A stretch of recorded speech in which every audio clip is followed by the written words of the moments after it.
Selamat pagi anak-anak Ibu, Namo Buddhaya. Hari ini pelajaran kita tema 3, subtema 3, perubahan wujud benda. Pelajaran bahasa Indonesia, menemukan informasi tentang perubahan wujud benda.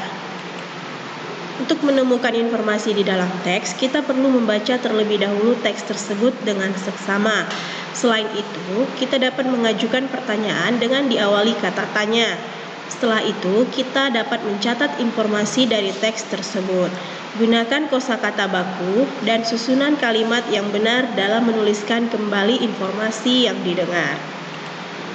Kata-kata baku merupakan kata-kata yang ejaannya benar.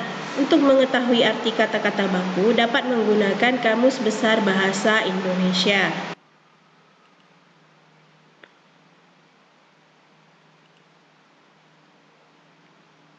Menyusun informasi penting dari teks tentang perubahan wujud benda. Informasi dapat ditemukan dalam sebuah teks. Sebuah teks terdiri dari beberapa paragraf. Paragraf adalah tulisan yang menjorok ke dalam.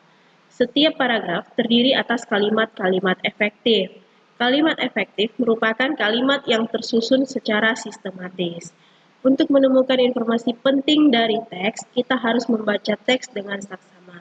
Setelah itu, kita dapat menuliskan informasi penting dari teks tersebut. Pelajaran PPKN, peran dan tugas warga sekolah. Warga sekolah terdiri dari siswa, guru, kepala sekolah, penjaga perpustakaan, pedagang kantin, dan petugas sekolah. Setiap warga sekolah memiliki peran yang berbeda. Setiap peran memiliki tugas masing-masing. Tugas kita sebagai pelajar adalah belajar. Tugas guru adalah mengajar dan mendidik muridnya. Kepala sekolah bertugas memimpin sekolah supaya berjalan lancar. Penjaga perpustakaan bertugas merawat buku-buku. Pedagang di kantin bertugas menjual makanan dan minuman. Petugas kebersihan bertugas menjaga kebersihan sekolah. Satpam bertugas menjaga keamanan sekolah. Perbedaan tugas di sekolah membuat kita saling melengkapi. Semua tugas harus dilaksanakan dengan sungguh-sungguh supaya kegiatan berjalan dengan lancar. Saat mengerjakan tugas kelompok, setiap anggota memiliki peran masing-masing. Pembagian tugas dalam kelompok harus adil.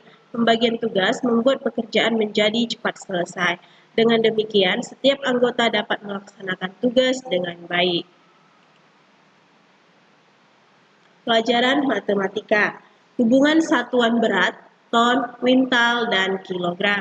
Ingat kembali hubungan antar satuan berat kilogram, gram, dan hektogram yang telah dipelajari sebelumnya.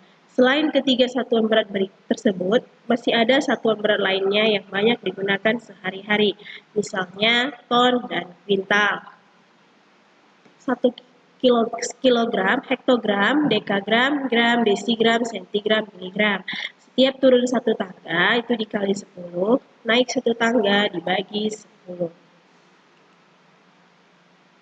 Hubungan antar satuan berat lainnya yaitu 1 ton sama dengan 1000 kg, 1 kuintal sama dengan 100 kg, 1 ton sama dengan 10 kuintal. Pengukuran waktu dengan satuan baku. Untuk menentukan lama suatu kejadian berlangsung dapat digunakan beberapa alat ukur waktu berikut. Ada stopwatch, jam digital, jam analog. Perhatikan contoh cara membaca waktu pada jam analog dan jam digital berikut. Pada gambar jam di samping, jarum pendek menunjuk angka 1 dan jarum panjang menunjuk angka 12. Dibaca pukul 1 tepat dan ditulis pukul 01.00. Pada gambar di samping, jarum pendek menunjuk angka 10 dan 11. Jarum panjang menunjuk angka 6, dibaca pukul setengah 11 atau pukul 10:30, ditulis pukul 10.30. Pada gambar di samping, jarum pendek menunjuk angka 10 dan jarum panjang menunjuk angka 2. Dibaca pukul 10:10, ditulis pukul 10.10. Sampai di sini dulu pelajaran hari ini. Mengucapkan terima kasih. Namo Buddhaya.